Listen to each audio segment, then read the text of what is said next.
Hola, ¿qué tal? ¿Cómo están? Muy buenas noches. Bienvenidos a Combaters por PBO. Hoy debería ser un día, si el Perú fuera un país informado, casi tan importante como el día que cayó Abimael Guzmán. Ustedes dirán, ¿por qué digo esa cuestión? Porque según mi real saber y entender, he invitado a un historiador, por si acaso, ¿no? Que es político también. De los peruanos más viles que hemos tenido, seguramente universalmente aceptado va a ser Abimael Guzmán, como que el peruano del milenio es Miguel Grau. Pero entre los políticos y figuras públicas que yo he podido conocer en mi vida y estudiar también, porque hay algunos que no he conocido por un tema de edad, Martín Vizcarra ha sido una desgracia para el Perú, una perfecta basura para el Perú. Es un tipo que no solamente es corrupto, megalómano, homicida, genocida, ha destrozado todas las instituciones posibles, le ha reventado la moral pública al Perú, ha quebrado empresas, le ha dado plata a todos los empresarios que se le ha dado la gana, ha dilapidado 20.000 millones de soles en reservas que nadie sabe qué pasar, compró a la prensa, humilló al Perú y para colmo era ladrón serial. Entonces ustedes dirán que yo soy una persona exagerada. No, yo soy una persona informada. Ha sido una desgracia para el Perú, Martín Vizcarra. Y a mí me ha tomado realmente pues, por sorpresa lo que ha pasado el día de hoy. Porque, para serles sinceros, como el común de la gente que está metido en esta cuestión de la información de la política, este pata era el dueño de la Fiscalía y del Poder Judicial. Habida cuenta que él pues metió un manazo y en su primer golpe de Estado suave se tumba el Consejo Nacional de Magistratura, ya está este híbrido que es la JNJ y maneja jueces y fiscales. Pero el tipo realmente pues ha sido un asco para la política peruana. No solamente por los robos con los Tejeda Moscol, de Ixa y de Obrainsa, sino por lo que hizo con el Perú. Pues, el tipo con las vacunas, con las pruebas falsas, con los créditos, una maquinaria de destrucción, con la persecución implacable a García, la persecución a Keiko, ¿no es cierto? Pero este tipo goza de popularidad en la gente, ¿por qué? Porque claro, lo destrozó a García, la metió 3 veces a la cana a Keiko, cerró el Congreso y regaló mucha plata. Porque acá cualquiera que se cierre el Congreso es popular. El hecho es que este tipo, sin merecerlo, además miren los privilegios que tiene, entiendo que lo están clasificando porque ya le dieron sus 5 meses de prisión preliminar y lo están llevando al fondo Barbadillo. Cuando los hechos imputados son previos a su situación no solamente ministerial, porque fue ministro de Transportes y Comunicaciones de PPK, donde cobraba coimas, de repente le han extendido la cobradera de la coima, porque también cobró coimas ya cuando era ministro, pero por el saldo de lo que había dicho anterior, me refiero a la familia Tejeda Moscol, pero lo están mandando a Barbadillo, cuando lo que debería mandarles a Catrocato, o a Lurigancho, o a Piedras Gordas. De repente yo estoy exagerado. Pero como ustedes saben, todo el mundo tiene su manera de ver las cosas. El tipo, sabiendo lo que le iba a pasar, tiene el cuajo de decir en un TikTok previo a su detención que él ya sabía hace 2 días lo que iba a pasar y que sabía la redacción del susodicho sentencia. Miren lo que dijo. Hola, si estás viendo este video es porque han dictado detención preventiva contra mi persona. Esto yo ya lo sabía hace 2 días, porque había una resolución que incluso estaba firmada, dando este resultado. Porque esto no se trata ya de justicia, se trata de política. Hay un pacto mafioso que está gobernando el Perú desde las sombras y está copando todas las instituciones y poderes del Estado. Y ahora lo demuestra metiéndose al Poder Judicial. Porque esto no es nuevo para mí. Yo ya he sido vacado el año 2020 de la Presidencia de la República. He sido inhabilitado por el Congreso 3 veces. Me han sacado del partido Perú Primero que yo fundé. Y ahora, en el colmo, me meten preso sin tener sentencia ni tener condena, porque ahora ya no se trata de Martín Vizcarra, ahora también se trata del peligro de que este pacto corrupto, mafioso, se adueñe de todo nuestro país. Por eso hay que advertir a la comunidad internacional pero principalmente a todos ustedes, a ti, ciudadano, hombre y mujer, joven, que quieres ver un país próspero y moderno, evitar esta situación. Es el momento de levantar la voz y luchar entre todos para salvar nuestra democracia y conducir al país por la senda del progreso y desarrollo que todos nos merecemos. Ya basta de este pacto mafioso y corrupto que nos está gobernando y que se está adueñando de todo el Perú. Cínico hasta no decir basta, pero recordemos la cantidad de gente que durante su gobierno él aplaudió que metieran a la cárcel sin sentencia ni condena. Pero en fin, yo ya hablé demasiado. Vitocho, Rospi, ¿qué tal? ¿Cómo están? Buenas noches. ¿Qué tal? Hola, ¿qué tal? Buenas noches. Tú eres el historiador. ¿Qué te suscita cuando yo te digo Vizcarra?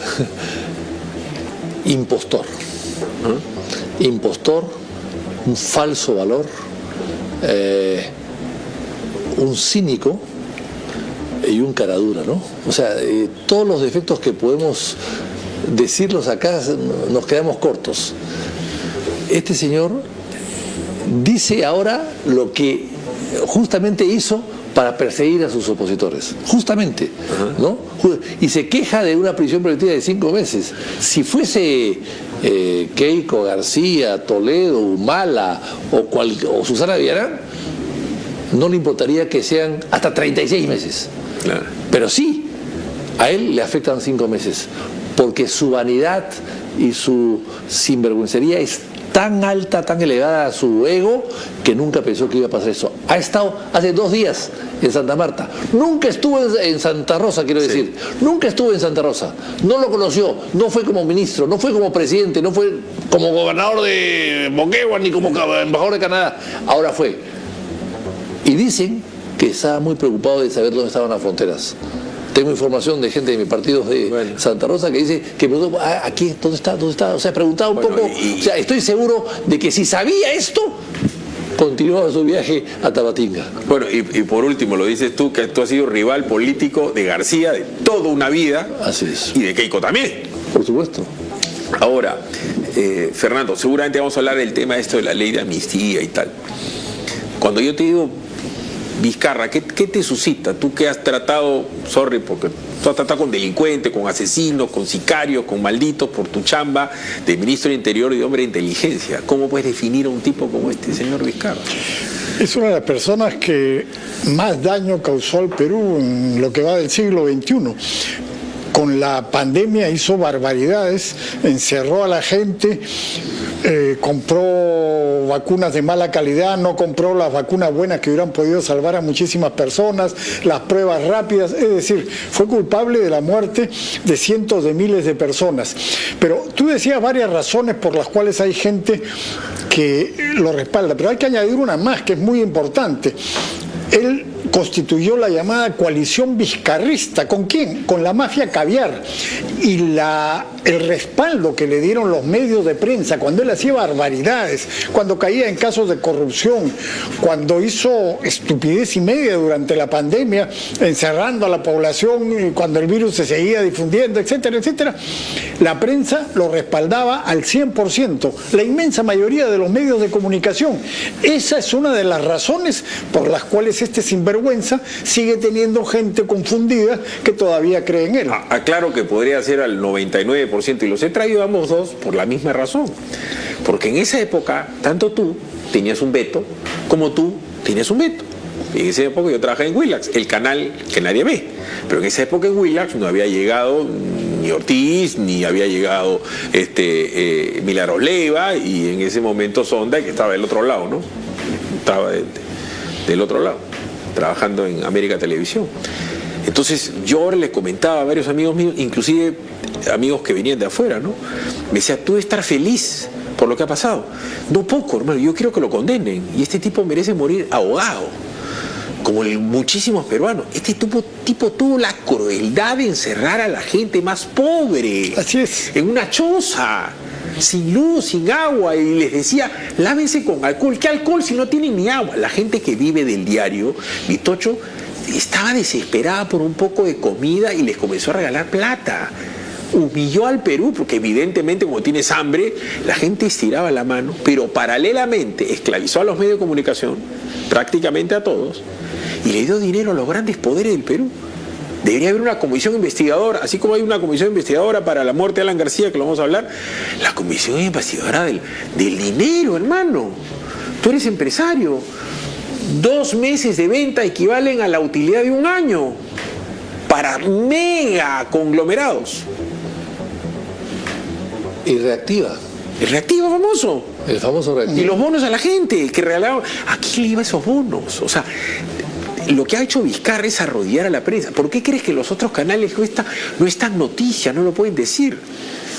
Y no aprobó, o sea, es algo que venía de atrás, que lo creó el doctor Ugarte, ese oligopolio del oxígeno. Claro. No lo quiso solucionar. No quiso. No lo quiso solucionar. Pero no quiso ni siquiera recibir donaciones de oxígeno. Tenía cómo comprar las vacunas, las reales, y se fue a comprar vacunas chinas Sinopharm y pruebas rápidas que todo el mundo sabía que eran falsas y se moría la gente. Yo no sé, debo tener 30 o 40 reportajes de la cantidad de gente muerta que ocultaban. Gente ya en estado de descomposición en los patios de Loaiza. Encontramos contenedores, Rospi, contenedores con seres humanos en el estadio Miguel Grau del Callao. Abrías si te sacaban un muertito, y si tú querías saber si era tu mamá tenías que pagar 200 soles para que le abran y le vean la cara, si no te llevas cualquier muerto. ¿Qué pasó con el Perú en ese momento? Psicosocialmente estuvimos en otra cosa.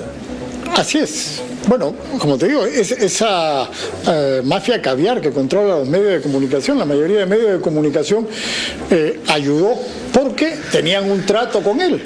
Él los protegía y los ayudaba a capturar el sistema judicial, se defendían mutuamente. Y toda la destrucción institucional que tuvimos con la Fiscalía, con los que ha señalado el Consejo de la Magistratura, después se transformó en Junta de Justicia, y todas las demás barbaridades que hizo, el cierre del Congreso, todo eso lo hizo en alianza con la mafia caviar y para beneficio de la mafia caviar, por eso lo han protegido hasta ahora. Le han dado 5 meses de prisión preventiva. El punto yo creo que no es ese, y hemos visto los atropellos que han cometido con prisiones preventivas. Lo que deberían hacer es la sentencia de una vez. Bueno, dicen que demoraría 3 meses más, pero el juicio está en tanto. Deberían llegar al final de su proceso. No puede ser, a este lo están procesando ahora por los delitos que cometió en Moquegua hace muchísimos años. Todavía no están procesándolo por los delitos que cometió cuando fue ministro y cuando fue presidente. Pero lo que debemos exigir al sistema judicial es celeridad. No puede ser que sigan juicios durante años y que no haya una sentencia y que se escudan en las prisiones preventivas. Eso me parece un error. Hay que llegar a la sentencia. Correcto. De una vez. Pero para hablar de las prisiones preventivas, ya metió a la cárcel a varios conocidos, ¿no? Este tipo no tenía arraigo laboral. La chamba era una chamba de la empresa de su esposa y hacen apoderada a la secretaria del abogado para que el abogado le firme, la secretaria del abogado le firme un documento que era un contrato bamba. ¿Dónde se ha visto que te contrate Acción Popular para que le hagas publicidad a Acción Popular? O que te contrate Keiko para que le hagas publicidad, porque él decía que su chamba era ser el publicista de este partido. ¿Cómo es que durante tanto tiempo eso no lo corrigieron? Él ha debido tener prisión preliminar hace mucho tiempo. Un tipo que se iba a la frontera, ha estado en la frontera antes de ayer. Caminas y te vas a otro país. Pero además hay otra cosa, Philips. Él, para mostrar arraigo aquí, ha dicho que su partido le paga 18.000 soles. Yo pregunto, ¿qué partido en el Perú le paga 18.000 soles a sus directivos? ¿Qué partido? Ojalá que haya uno. Probablemente, a ver, si Fuerza Popular le paga a Keiko porque es la presidenta, ¿correcto? Vamos a decir que se lo pueda pagar. Pero saldrá pues de las cuotas de los 30 o 40 o 40 que tiene, 5% cada uno, ahí está, es fácil de probar. Todos damos una cuota. 5% Correcto. 10. ¿Por qué? No, pero voy a lo siguiente. Más de 10. Voy a lo siguiente. Nosotros en el partido en una época se daba 5 o 10% al partido y el partido hacía lo que quería con eso. Claro. Pero eso se hace. Pero el señor no tiene congresista. ¿De dónde sale la plata? No, perdón. Él no está en el ROP. Él no es parte. Lo esencial es eso. Si Acción Popular te quisiera dar dinero a ti por ser un famoso acción populista, ahora que están caídos que no hay acción populistas en tu partido, o si le quisiera plata a Rospigliosi, pues, ¿estás tú en el ROP del Fujimorismo, sí o no? ¿Estás o no estás? El señor no existe en el ROP, no está en el partido. ¿Cómo lo contratan para hacer marketing? ¿Y cómo, ¿qué es eso? ¿Y de dónde sale el dinero del partido? Que es un partido pues unipersonal. ¿Quién financia ese partido? Porque no tiene recursos del Estado. ¿Cómo es que viaja, va bien? Bueno. ¿Cómo es posible que esta empresa familiar de su esposa le pague 10.000 soles más? O sea, gana 28.000 soles, gana más que casi como un ministro. Correcto. ¿Y dónde está? ¿Y ese partido qué? ¿Y esa compañía tiene capital social 1.000 soles, creo? ¿Cómo le paga 10.000? ¿Cómo? O sea, eso hay que meterlo por falsedad. Pero es lo que dice pues Fernando. Han sido tan meticulosos para meter un montón de gente a la cana, ya. Olvídate de Alan y de Keiko, ya. Olvídate, que no sea Alan y Keiko. Porque me dicen, no, que tú eres fujimorista, que tú eres aprista. No es así.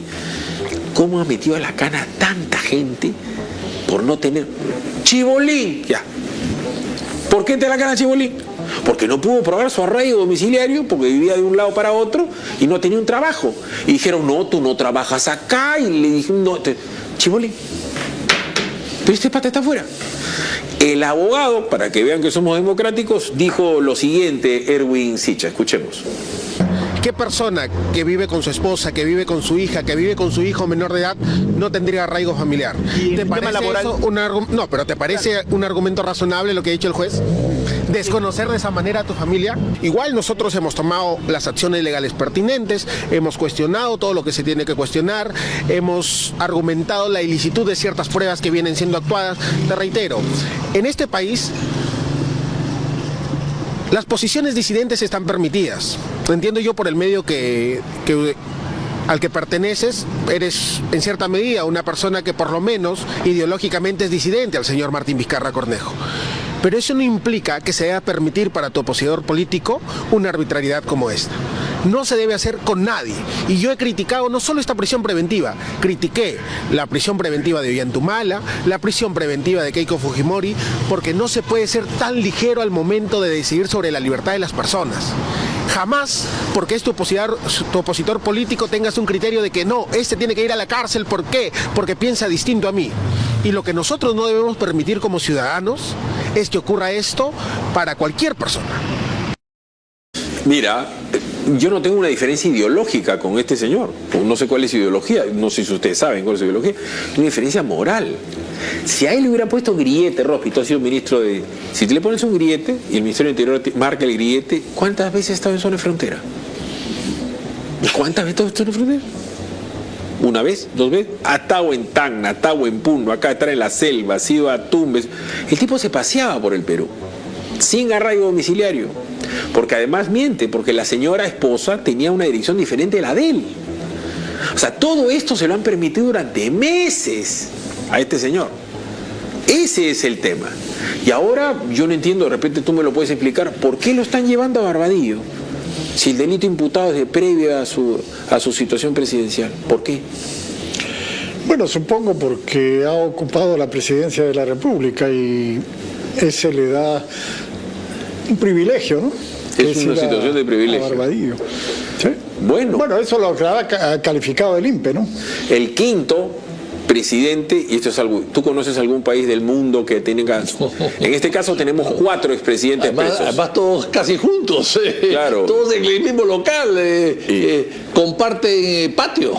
Y como dice, y Kuczynski de milagro no está preso, pues a Kuczynski, si a Kuczynski le aceleran el juicio, también debería estar sentenciado. Y acá está que yo estoy en contra de eso, que el viejito no vaya preso. Así de sencillo. Y Fujimori acaba de fallecer y estuvo ahí. Yo no creo en el indulto humanitario, ya no creo en el indulto del viejito, ni nada. Tú puedes ser presidente del Perú, Ditocho. O sea, si robas no vas preso. Sí. No puede ser, pues, hay un privilegio. Pero en fin, veamos la nota. Parece que se va a Barbadillo. No de Jerónimo Barbadillo, sino al penal Barbadillo. Veamos.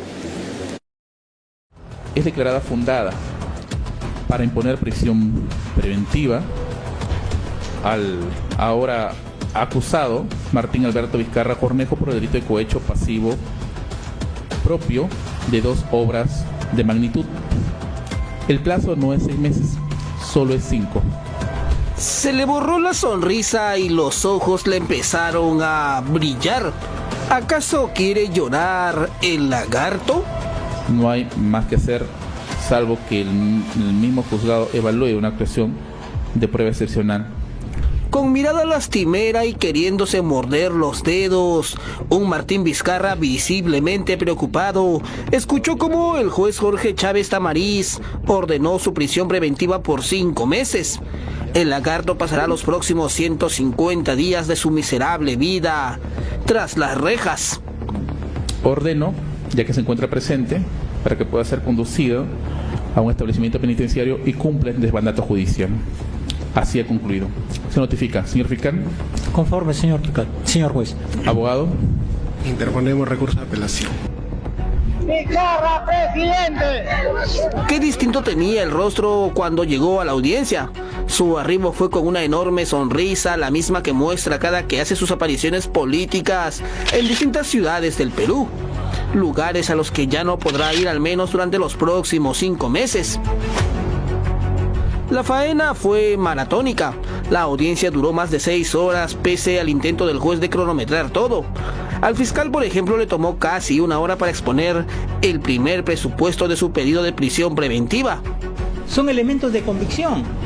Y hay otros nuevos que lógicamente por falta de tiempo no tampoco se han presentado. Pero se han robustecido, sí, señor magistrado. Los colaboradores eran aspirantes a colaboradores. Tienen una sentencia condenatoria, se llegó a corroborar sus versiones. Han declarado en juicio. El abogado de Vizcarra usó casi el mismo tiempo para ejercer su defensa. Toda autorización para salir fuera de Lima se ha realizado con previa audiencia del Ministerio Público. En algunas se otorgó la autorización, en otras se denegó, y todas las decisiones, más allá de las apreciaciones que podamos tener nosotros sobre su justificación, fueron respetadas. ¿Existe entonces, solo para finalizar, algún argumento objetivo para determinar un peligro de fuga? No. El comportamiento procesal de mi patrocinado durante todo este tiempo demuestra lo contrario. Hubo un momento durante la audiencia en que el juez le llamó la atención a Martín Vizcarra por revisar tanto su celular. Un llamado de atención que parecía más bien un presagio de lo que estaba por venirse. Pero cuando estamos en sede judicial, por ejemplo, en países distintos, hasta lo podrían haber arrestado si usted está con el teléfono en la mano. No estamos ahí. No obstante, teniendo en cuenta de que hay antecedentes, evite el uso del celular. Estamos en una audiencia seria, se discute su libertad, salvo que en ese dispositivo tenga algún sustento que después quiera brindar al juzgado que lo va a escuchar. Por favor, evite el celular. Antes de la lectura del fallo judicial, a Vizcarra le cedieron unos minutos para que hable. Hasta ese momento se le notaba confiado en salir por la puerta grande. Así que hemos cumplido completamente todo lo que corresponde al señor juez. Está bien. Y aquí estamos nuevamente esperando que se dé la justicia en la cual, a pesar de la vía crucis que estoy pasando en todos esos años, yo sigo confiando en el Poder Judicial. Toda sonrisa previa se empezó a disipar a medida que el juez leía su decisión. El fiscal pidió 6 meses de prisión preventiva, pero el juez dio solo 5. El lagarto no salió por ninguna puerta grande, lo hizo más bien por la puerta de atrás. La petición es declarada fundada para imponer prisión preventiva al ahora acusado Martín Alberto Vizcarra Cornejo por el delito de cohecho pasivo propio de 2 obras de magnitud. El plazo no es 6 meses, solo es 5. Ordeno, ya que se encuentra presente, para que pueda ser conducido a un establecimiento penitenciario y cumple el mandato judicial. Su destino será el mismo que el de tanto expresidente que pisó la cana en Perú, como Fujimori, como Toledo, como Humala, como Castillo. Y es que en el Perú, si de algo estamos seguros, es que los políticos que la hacen tarde o temprano, la pagan.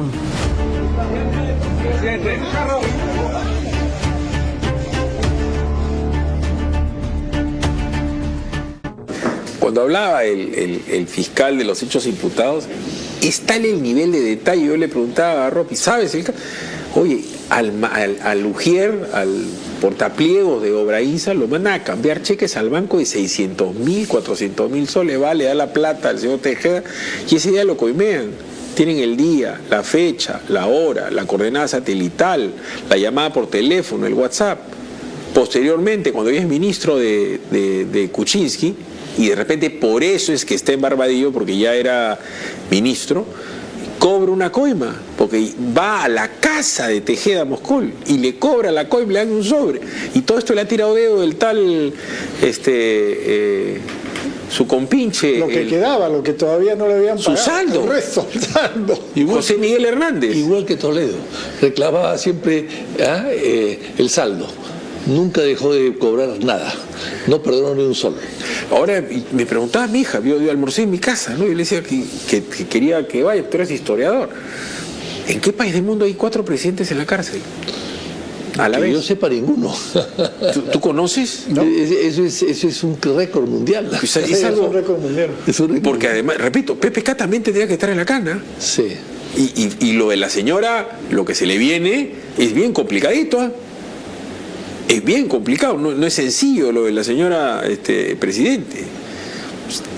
Algo tiene que pasar en la psiquis, yo lo conversaba hace unos minutos con Vitocho, esto de ubris. Tú has conocido a Toledo cuando recién entró, y tú has conocido un montón de presidentes y tal. ¿Qué cosa te pasa en la cabeza? Porque debe pasar algo para que seas tan osado de ponerte a robar pensando que no te va a pasar nada. O sea, ya estamos hablando, pues, en el Perú es una cuestión, pues. Había una tradición de impunidad, pero luego de que han empezado a caer, eso no ha desanimado a los que han seguido.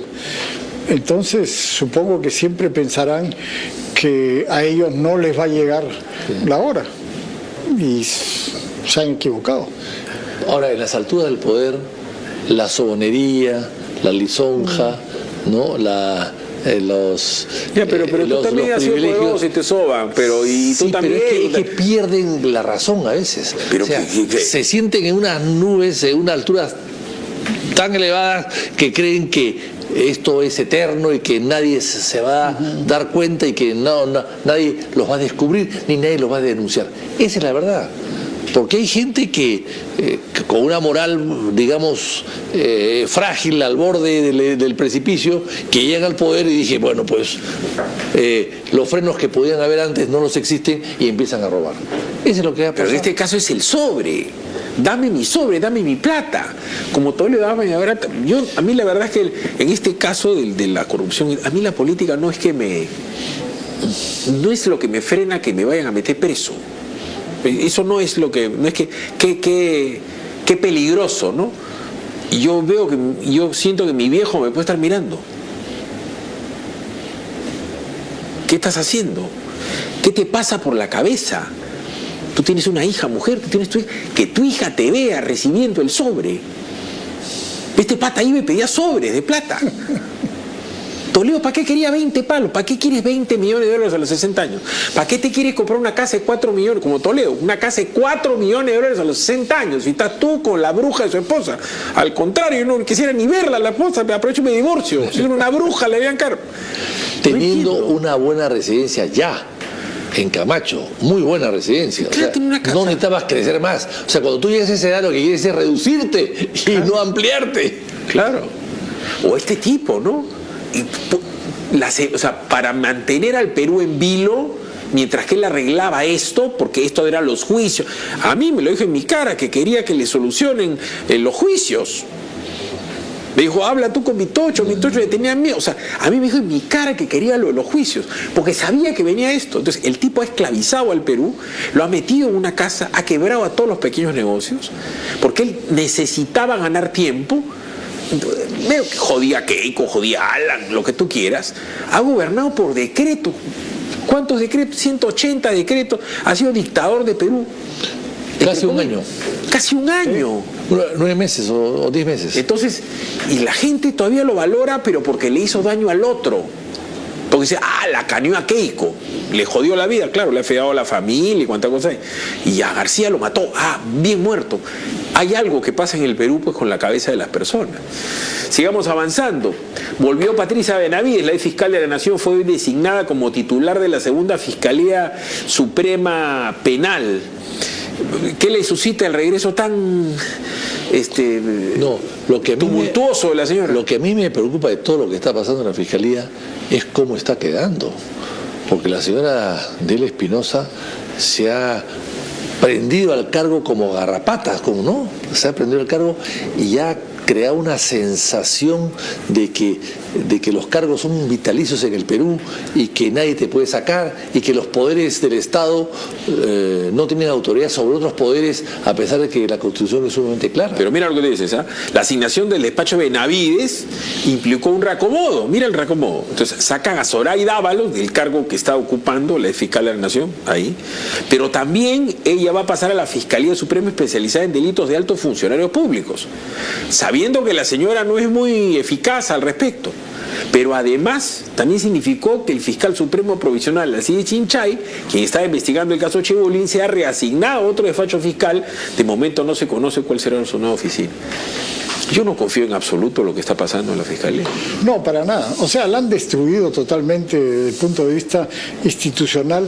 Y esta señora Delia Espinosa sigue hablando como si fuera un político en campaña. Se mete en todos los asuntos políticos, da opiniones políticas, cuando la Fiscalía debería ser una institución que por lo menos trate de aparentar neutralidad. Pero ella, por ejemplo, sale a hablar contra la ley de amnistía.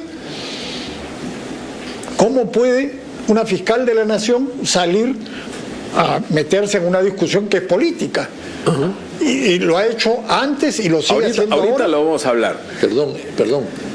Hay que leer todas las expresiones de la señora Delia Espinosa comentando el mensaje presidencial, donde critica todo. Es decir, como si fuese un personaje político. Pero no le corresponde. A ver, pero sigamos avanzando. García, que es de las figuras más polémicas de la historia del Perú. Mañana se va a conformar una comisión para investigar la muerte de Alan García. La gente ni se acuerda que a Alan García le imputaban que había cobrado una coima diferida como consecuencia de una charla que dio un año después de haber sido presidente y que supuestamente esa plata para la Cámara de Comercio de Sao Paulo la dio Odebrecht.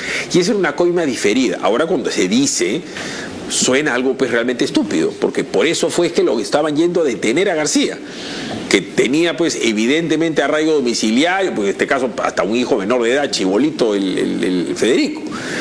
Pero en ese momento la gente aplaudía que lo caneen a García.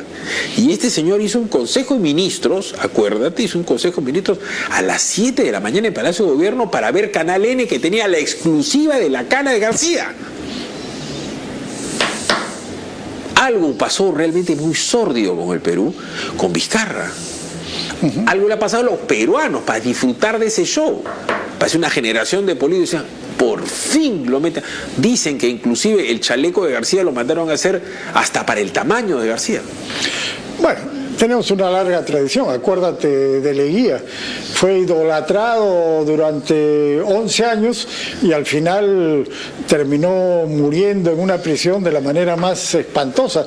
Recién hoy día se empieza a discutir lo que ocurrió con Leguía, pero tenemos esa tradición de odio, de rencor que funcionó con García. Cuando le hicieron eso a García, yo recuerdo que poco antes me invitó a un evento ahí en la Universidad San Martín de Porres. Sí. Tenía un rechazo del 95%. El 95% creía que era un personaje nefasto, un ladrón, un tal por cual. Lo odiaban. Así es el Perú. Bueno, esa campaña se le hizo El Comercio y la República, lo destrozaron con los narcoindultos y tal. ¿Quién tendría que ser parte de esta comisión ahora en este Congreso?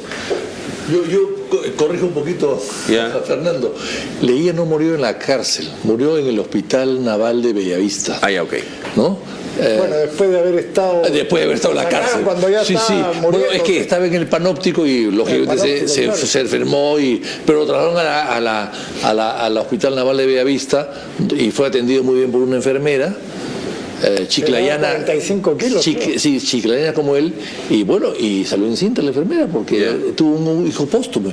¿Ah, sí? Sí, tuvo un hijo póstumo. O sea que, bueno, por lo menos murió en su ley. Murió en su ley. No sabemos. No, si te lo dice Vitocho sabe. Vitocho te sobre todo ese tipo de cosas te las hace y no te rías, sabes quién era así, pero y tú bueno, García ha sido tu rival político, pero ha sido íntimo amigo de tu hermano, que paz descanse.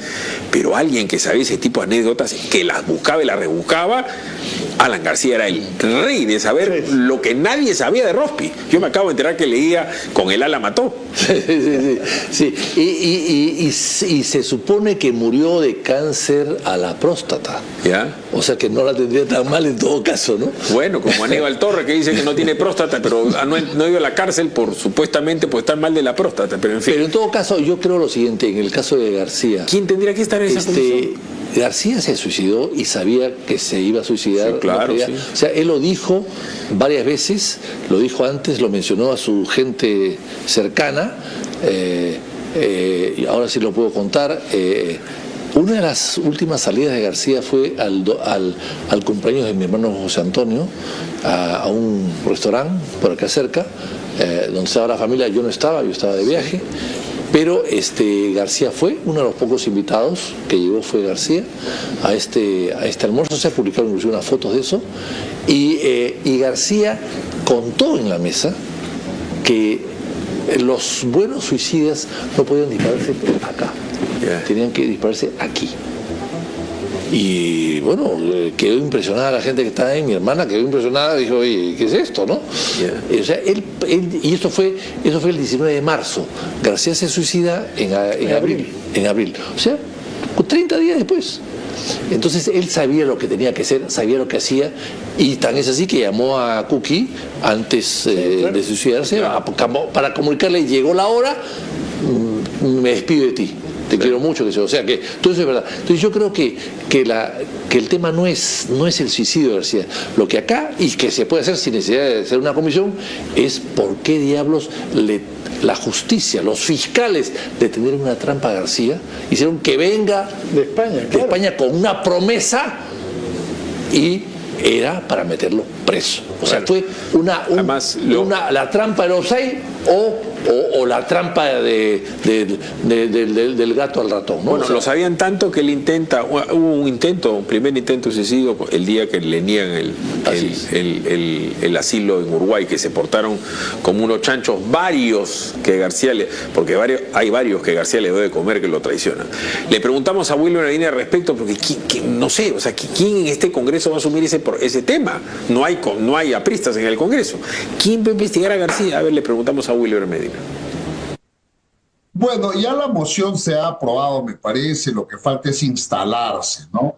Y bueno, yo creo que la muerte del presidente García, la trágica muerte, corresponde que sea investigada, porque ya sea tanto a nivel fiscal, que está muy lenta la investigación, y también a nivel del Congreso, porque se trata de una persona que ha ejercido el poder en el país en 2 oportunidades, conocido por propio extraño, un connotado político con muchas cualidades excepcionales, y que hechos muy raros han ocurrido, y yo estoy convencido que ha sido empujado y ha sido un asesinato orquestado por parte de la Fiscalía, el señor Vizcarra, los jueces y un poder mediático, ¿no? Entonces,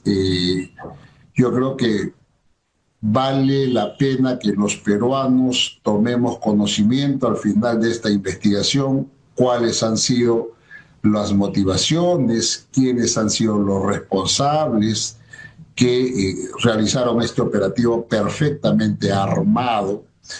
Creo que no es el momento tampoco ni la oportunidad, pero bueno, si los señores congresistas tienen a bien instalar esta comisión, que lo hagan y que se hagan las investigaciones con la celeridad que el caso amerita y finalmente determinen responsabilidades para que eso, en todo caso, sirva de insumo para el proceso penal, que es donde realmente se busca justicia, ¿no? Porque lo que va a hacer la comisión en el Congreso va a entregar insumos, conclusiones, para que sobre esa base se inicien los procesos penales que, estoy seguro, dan lugar sobre el asesinato del presidente García. Yo felicito, no sé si el tiempo les alcanzará, no lo sé, vivimos tiempos de elecciones y espero pues que sea la cordura la que impere en la comisión y finalmente hagan una investigación prolija, ¿no? La verdad es que no creo que llegue a nada, pero en fin, han tomado esa decisión. La Fiscalía inició investigaciones contra los colombianos que hacían mediciones de frontera. Yo podría apostar que esos tipos que supuestamente eran topógrafos no eran topógrafos. Es más, en el momento que lo detienen, el tipo voltea con una tranquilidad, parecía un agente de inteligencia. Le decía, yo no voy a hablar a usted, le decía al periodista. Yo con usted no hablo, yo hablo con la autoridad. Yo hablo con la autoridad. Yo creo que eran agentes de inteligencia, los han detenido estos ciudadanos extranjeros colombianos, Carlos Sánchez y John Amia, por el presunto delito de atentado contra la soberanía nacional tras realizar estudios topográficos en la isla Santa Rosa. La Fiscalía Provincial Penal de Mariscal Ramón Castilla, encargada de este caso, también dispuso recabar las declaraciones de los detenidos, ¿no? A ver para quién trabaja, dónde están, documentaciones. Pero lo llamativo es que Petro dijo lo siguiente: el Perú ha secuestrado a nuestros topógrafos. La detención de los contratistas colombianos en la isla de Santa Rosa es ilegal, es un secuestro. Colombia considera que la isla Santa Rosa no ha sido adjudicada de acuerdo al protocolo de Río de Janeiro. Bueno, hace unos 25 años este señor se dedicaba a secuestrar gente, cuando era un guerrillero, y no solamente secuestraba a la gente, defecaba encima de ellos. Ya no le gustan los secuestros al señor. Evidentemente no se ha secuestrado. Y extorsionaba. Pero, ¿qué hace? A ver, vamos a ponerlo así, ¿ya? Te voy a pedir que... ¿Qué haría Belaúnde, que tuvo que enfrentar Paquilla y falso Paquilla, con alguien de las características psicotrópicas de este tipo Petro? ¿Cómo no caer en la tentación? Porque si el tipo te mete 5.000 soldados, ¿qué haces? Ahora, no, yo creo que hay que reforzar las fronteras, evidentemente, y reforzar nuestro servicio diplomático para poder tocar las puertas a las embajadas o a la ONU o a las Naciones Unidas o la OEA, si es necesario. En fin, yo creo que a partir de ahora tiene que haber una labor diferente y una estrategia que no existía, que hay que plantearla mientras esté Petro en el poder. Yo creo que el tema es Petro, el tema es Colombia sí, Petro no. Ya, pero cuando le hacen el falso puesto Paquilla a Belaúnde, Belaúnde va y Belaúnde ordena que tropas ataquen. Por eso te preguntaba, ¿qué haría Belaúnde en esta circunstancia? Porque es que acá es que en esa época los ecuatorianos habían bajado por la Cordillera del Cóndor y se habían establecido abajo un puesto de vigilancia del ejército, abandonado el ejército en el año 78, antes de que termine el gobierno militar. O sea, el gobierno militar, por ahorrarse dinero, porque tenían que ir helicópteros a alimentar a ese puesto militar, lo desactivaron. Entonces los ecuatorianos bajaron y ahí establecieron una pequeña guarnición. Lo que Belaúnde los advirtió que se retiren, y como no se retiraban, los bombardeó. Eso, pero acá no, acá el suelo es peruano. Ahora, si estos señores quieren bombardear un suelo peruano, bueno, la cosa cambia. Pues. ¿Qué haría tu hermano? Qué buena pregunta. Un diplomático. El asunto diplomáticamente. No, él es un experto diferente, ¿no? A lo de falso Paquilla. Aquí no hay...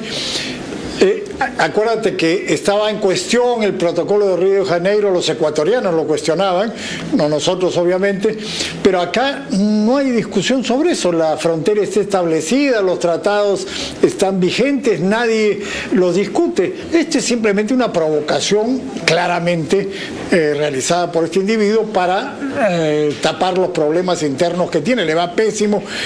Hoy día ha habido una gran manifestación en el entierro del senador Uribe, asesinado de manera misteriosa, probablemente por gente vinculada a la izquierda. Entonces tratan de tapar esos problemas. En el caso de Ecuador era un asunto que tenía décadas y era distinto, ¿no? O como dice, recurrir a otras embajadas latinoamericanas, a la ONU, a la OEA, para que le digan, oye, usted señor. Te voy a contar una cosa aquí interesante que me ha hecho recordar acá, Fernando, fíjate. A raíz de esto y el tema del pacto de caballeros que ellos no cumplieron, etc., el Congreso hizo una delegación que nos nombraron embajadores plenipotenciarios del gobierno de Fujimori, evidentemente. Estaba Ulloa, estaba Armando Villanueva, estaba Roger García, estaba Manuel Moreira, estaba Beatriz Merino, estaba yo y alguien más. Y nos fuimos en mancha a los 4 países garantes del protocolo a hablar con ellos. Este tratado no tiene garante. Exactamente. Vamos a ir una... Hoy el Perú rinde justicia y honra a aquellos hombres y mujeres que, con valor y entrega, enfrentaron a una de las más terribles amenazas de nuestra historia, el terrorismo. Con un mensaje firme y sin rodeos, la presidenta Dina Boluarte promulgó la ley de amnistía que beneficia a miembros de las Fuerzas Armadas, la Policía Nacional y los comités de autodefensa que participaron en la lucha contra el terrorismo entre 1980 y el año 2000.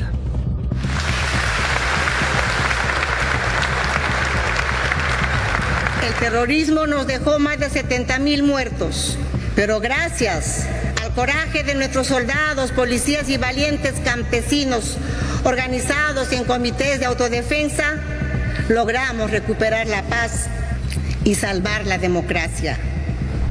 Durante su discurso, Boluarte no solo defendió la ley, sino que arremetió contra quienes critican su promulgación, dejando en claro que no aceptará intromisiones externas. Con esta amnistía histórica, el Perú está honrando a sus defensores y rechazando con firmeza cualquier intromisión interna o externa. En sencillas palabras, esta ley beneficiará a quienes no cuenten con una sentencia firme y definitiva, incluyendo a denunciados, investigados o procesados por delitos vinculados a la lucha contra el terrorismo. Además, se aplicará también a sentenciados mayores de 70 años. Este Congreso de la República se puso a la orden para devolverle justicia a quienes se les negó durante años. Esperemos que este Poder Judicial pueda acatar la norma y la tenga que cumplir y la tenga que aplicar. La ley de amnistía generó una fuerte reacción de rechazo por parte de organizaciones de derechos humanos y organizaciones internacionales. Por ejemplo, la Corte Interamericana de Derechos Humanos pidió la suspensión inmediata del trámite legislativo, argumentando que la norma podría afectar el cumplimiento de sentencias internacionales vinculantes en materia de derechos humanos. Además, la Corte advirtió que en caso de promulgarse, las autoridades peruanas deben abstenerse de aplicarla hasta que la Corte pueda analizar en profundidad sus posibles impactos sobre los derechos de las víctimas del terrorismo. No he cambiado de postura, no he cambiado de postura. Los que mataron a Hugo Bustillos, Lavera y Vidal Sanbento fueron sentenciados y han estado presos y han cumplido su sentencia. Daniel Urresti también es sentenciado y podría acogerse a esta ley el próximo año. Él fue condenado por autoría mediata, que es un término que usan jueces prevaricadores y politizados para meter en la cárcel a nadie o a personas a los cuales no se les ha podido probar nada.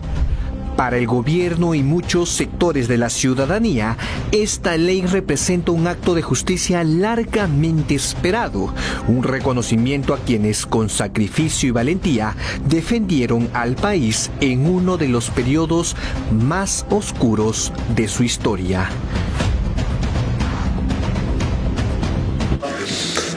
¿A cuánta gente beneficia y qué casos emblemáticos, específicos beneficia? Por dar un ejemplo, Urresti. Te preguntaron si Urresti iba a salir libre por esto.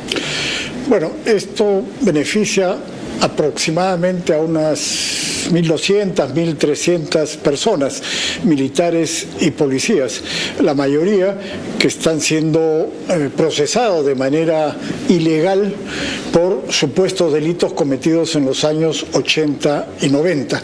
En caso de que se hubiera cometido esos delitos habrían prescrito. El Congreso aprobó una ley que precisa los alcances de la lesa humanidad que está vigente desde el año 2012. Eso no puede aplicarse retroactivamente. Sin embargo, de manera prevaricadora y politizada, el sistema judicial viene utilizando ese criterio para perseguir a militares y policías que lucharon contra el terrorismo. Y abren procesos todos los días, ¿sabes? No es que eso ya terminó. Todos los días abren procesos por un hecho ocurrido en el 91, el 92. Entender, en el día del juez, la señora presidenta del Poder Judicial, la señora Yanet Tello, prácticamente invocó al control difuso, es decir, que no le hagan caso a los que no le quieran hacer caso. Al día siguiente de que la ley fue aprobada en el Congreso, antes de la promulgación, salieron los organismos defensores de terroristas y de delincuentes a decir que ellos no iban a impugnar la ley ante el Tribunal Constitucional, que es el único organismo que en el Perú puede decir esta ley no vale, el único. Sino dijeron que iban a través de los jueces y fiscales que controlan, a no aplicar la ley. Eso dijeron claramente. Explícitamente. Y a los pocos días sale la presidenta del Poder Judicial y dice exactamente lo mismo que han dicho las organizaciones defensoras de terroristas y de delincuentes, dando una suerte de indicación a los jueces para que no apliquen la ley. Esta ley la hemos aprobado porque la ley de lesa humanidad no está siendo aplicada por el sistema judicial, también de manera prevaricadora.